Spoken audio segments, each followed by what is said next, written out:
네, 여러분 안녕하십니까. 박재웅입니다. 보수의 시선에서 현안을 짚어보는 더 라코룸을 시작합니다. 먼저 조갑대TV의 조갑재 대표님 어서 오십시오. 안녕하세요. 그리고 신조 전 의원도 함께합니다. 어서 오세요. 안녕하세요. 예, 자 일단은 형사소송법 개정안 얘기부터 해보겠습니다. 검사의 이제 직접 수사권, 그 보안 수사권을 다 없애는 이 형사법 개정안인데 오늘 국무회의를 결국 통과했습니다.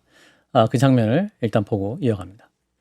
수사 기소 분리를 규정한 개정 형사소송법이 국회에서 의결됐습니다. 이를 두고 많은 논란과 이견들이 있습니다.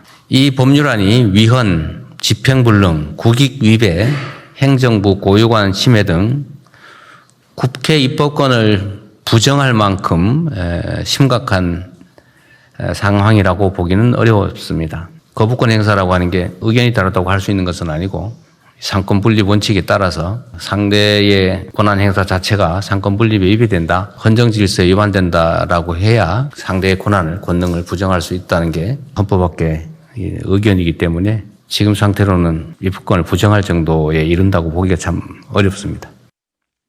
예, 자 일단 형사법 개정안 논란 끝에 통과가 됐고 대통령의 거부권 행사가 필요하다는 야당의 주장이었는데 거부권 사유가 아니다라고 또 일축을 했습니다. 대통령의 발언 어떻게 보셨는지 조 대표님부터. 이번 형사소송법 개정안은 72년 동안 계속되던 한국의 수사 체계를 근본적으로 바꾸는 건데 예. 그 위헌 소지가 분명히 있거든요. 헌법에 검사가 할 수 있는 일을 체포, 영장 청구, 압수수색 영장, 기소 유지, 공소 유지 등등으로 딱 확정돼 있지 않습니까? 예. 그것하고 정면으로 충돌하는 거고 그건 제 의견이 아니라 지금 정부에 몸담고 있는 이석연 국민통합위원장의 예. 전문적인 의견이기도 하고 그다음에 가장 큰 문제는 이런 거대한 시스템을 바꾸는 데의 절차상의 문제죠. 충분한 토론이 있어야 되고 국민적인 이해가 있어야 되고 그리고 사전에 이렇게 했을 때 어떻게 될 거냐 하는 이런 실험 정도는 있어야 되거든요. 예. 도상연습 정도 있어야 되는데 그것 없이 오늘 또 이재명 대통령도 그런 이야기 하셨던데 문제가 있으면 고치면 된다 했는데 아니 이거는 국민을 일종의 실험동으로 보는 것 아닙니까? 그런 잘못이 안 생기도록 미리 준비할 시간이 충분히 있었고 그런 과정을 거치지 않고 더구나 여야 토론도 없고 한동훈 의원이 161명 누구라도 나오면 하겠다고 했는데 안 나왔잖아요. 예. 그러면서 했으니까 이게 자신이 없었다는 겁니다. 이 안 가지고는 국민을 설득시킬 자신이 없고 국민도 압도적 여론이 반대를 표명하고 있고 하니까 이건 당연히 거부권 행사 사안이라고 저는 생각합니다. 예. 지금 대통령께서는 이게 거부권 행사 요건이 안 된다 하면서 특별히 상권 분립 원칙을 위반하지는 않았기 때문에 그렇다. 앙상한 형식 논리다. 한마디로 앙상한 형식 논리다. 예. 국가의 제1 임무가 뭡니까? 이건 다 아는 건데 국민의 생명과 재산을 보호하는 겁니다. 예. 그게 국가의 첫 번째 임무입니다. 그러면 장용기 사건 돌려차기 피해자 김진주 씨 사례에서 나타나듯이 이 형사소송법 개정안 문제는 국민의 안전과 직결되는 경우에 따라서는 재산과도 연결될 수 있는 예. 그런 사안 아닙니까? 그런데 대통령이라는 사람이 그 앙상한 형식 논리에 빠져서 상권 분립에 특별히 위배되지 않기 때문에 거부권 행사 요건이 안 된다. 이거 무책임의 극치라고 봐요, 저는. 네, 무책임의 극치라고 봅니다. 사실 이제 대통령 입장은 이 보안 수사권을 그래도 좀 허용할 수 있는 길을 찾아봐 달라는 요청을 이제 국회나 민주당에 한 것 같은데 결국에 이제 민주당이 이걸 다 통과시켰기 때문에 결국에 이 나중에 책임은 누구에게 갈 것이냐. 그리고 또 아까 말씀하신 대로 이 국민에게 적용되는 이 사법제도를 일단 해보고 문제가 생기면 고치겠다. 그러니까. 이런 입장 자체가 과연 우리 국민들을 얼마나 압득할 것이냐. 이 부분도 중요한 포인트가 될 것 같은데요. 그러니까 제가 다시 한번 확인하면 헌법 제12조 4항 3항입니다. 체포, 구속, 압수 또는 수색을 할 때에는 적법한 절차에 따라 검사의 신청에 의하여 법관이 발부한 영장을 제시하여야 한다. 여기 딱 되어 있는데 예. 이걸 하려면 검사가 직접 수사를 해야 된단 말입니다. 예. 직접 수사 안 하고 어떻게 체포, 구속, 압수, 수색을 할 수가 있습니까? 이 명백한 위헌이라고 생각하니까 이거 위헌 심판을 제기를 해야 된다고 생각하고요. 예. 그건 상당히 오래 걸리고 그다음에 이재명 대통령이 이 문제의식을 표명한 바가 있지 예. 않습니까? 또 그럼요. 정승호 법무장관. 장관은 아주 절박한 호소를 한 것 같더라고요. 공개되지는 않았지만은. 그러면 정부에서 분명히 이게 문제가 보통 문제가 아니다라는 인식을 가지고 있었는데 결국은 이번 전당대회에서 자기가 미는 김민석 후보의 당선에 좀 장애가 될 것 같아서 나는 거부권 행사를 안 한다. 그런 식으로 읽혀요. 정치적으로. 예. 그러면은 이 후유증은 민주당도 책임을 져야 되겠지만은 이재명 대통령이 다 쓰게 결국엔. 되었다. 이렇게 참 이게 앞으로 두고 발목을 잡을 것 같습니다. 예. 신지원님. 예, 맞습니다. 그리고 이것을 이렇게까지 한 게 민주당이 집단 주술에 걸린 게 이제 그 핵심 원인인데 자신들이 이 검찰 과잉 수사의 그 피해자다. 예.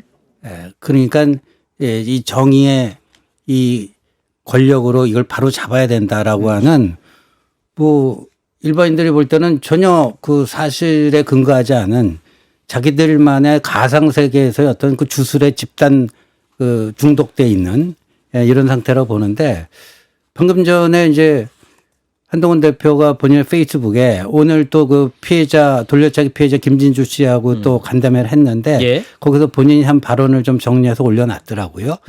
예를 들어서 뭐 한명숙 전 총리 사건, 한명숙 전 총리가 그 대법원 확정 판결로 그 재수감되기 직전에 민주당 정치인들이 와르르 그 교도소 앞으로 몰려갔는데 그 당시 그 문재인 그 당대표였나요? 그 대통령 되기 전이었어요. 역사의 법정에서 양심의 법정에서 한명숙 총리는 무죄다. 뭐 이런 식이고. 근데 그 건설업자한테 돈 안 받았네요. 왜 여동생 집에서 거액의 수표가 나온 거 그게 그 날조된 건가요? 뭐 그거부터 시작했고 그 송영길 의원이 자기가 뭐 그 돈봉투 무죄 난 거 같고 뭐 하는데 그 돈봉투 안 돌렸어요?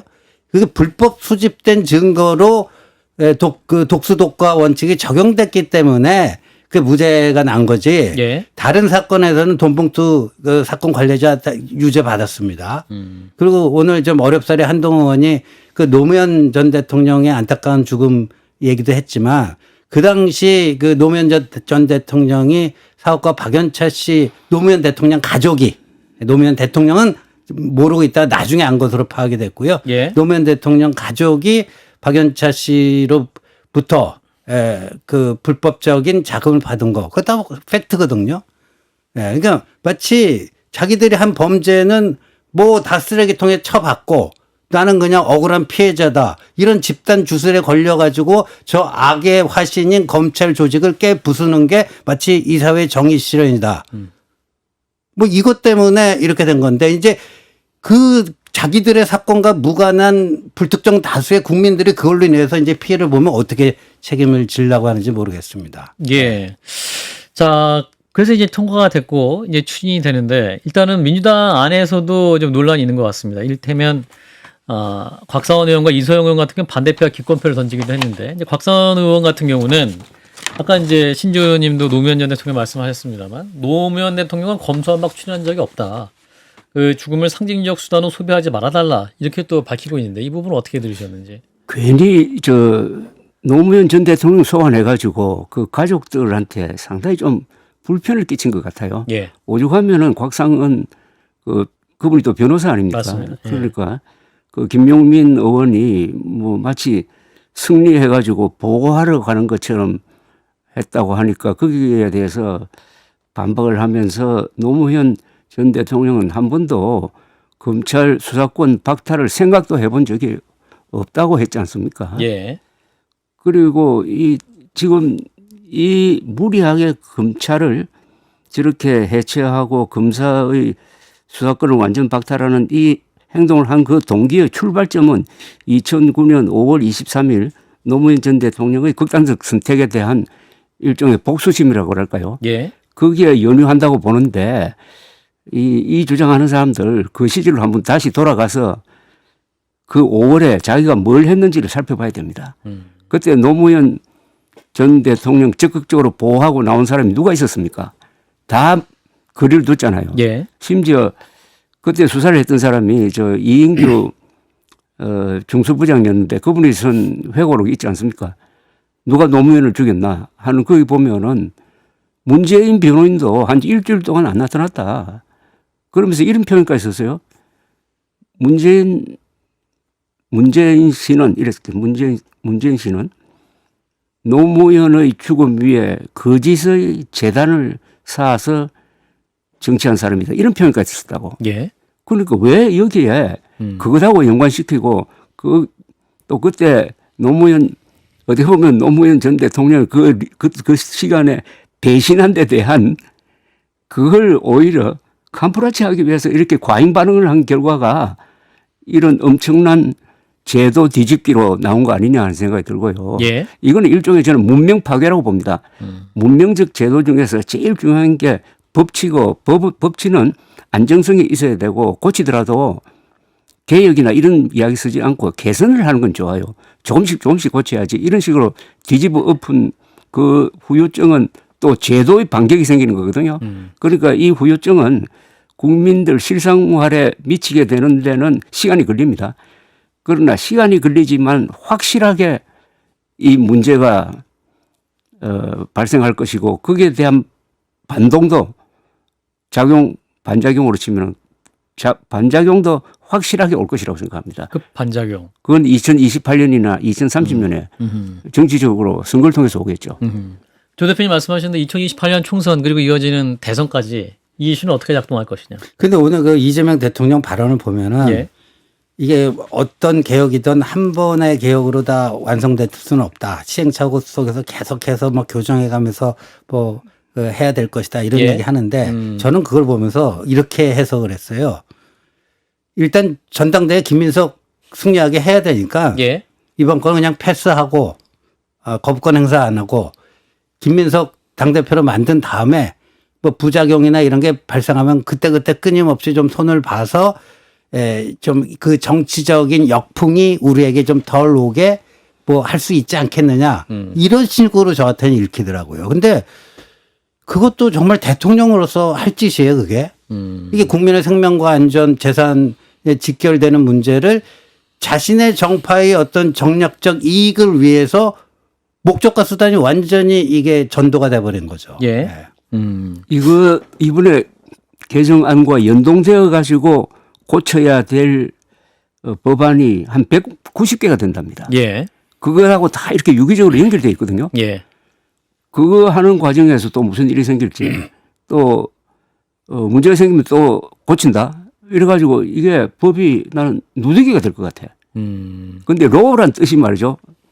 LAW 로우란 뜻이 이게 바이킹 말입니다. 그 어원이 무슨 뜻이냐 하면은 제자리에 놓는다는 뜻이에요. 예. 법의 목적이 공동체가 유지되려면은 각자가 제자리에서 일을 할 수 있도록 안정성을 갖춰줘야 되는데 이거는 완전히 흔들어버린 거 아닙니까? 예. 한국 사회가 흔들린 거예요. 이것이 분명히 또 2028년이라든지 이어진 대선까지 후과가 있을 것이다라는 말씀. 예, 일단 말씀하신 대로 민주당은 또 정성호 장관이 역시 이게 또 하다가 문제가 생기면 또 신속히 고쳐야 된다 또 이렇게 말하고 있기 때문에 아마도 개별 입법을 통해서 뭔가 바뀔 가능성이 있어 보이는데 또 이런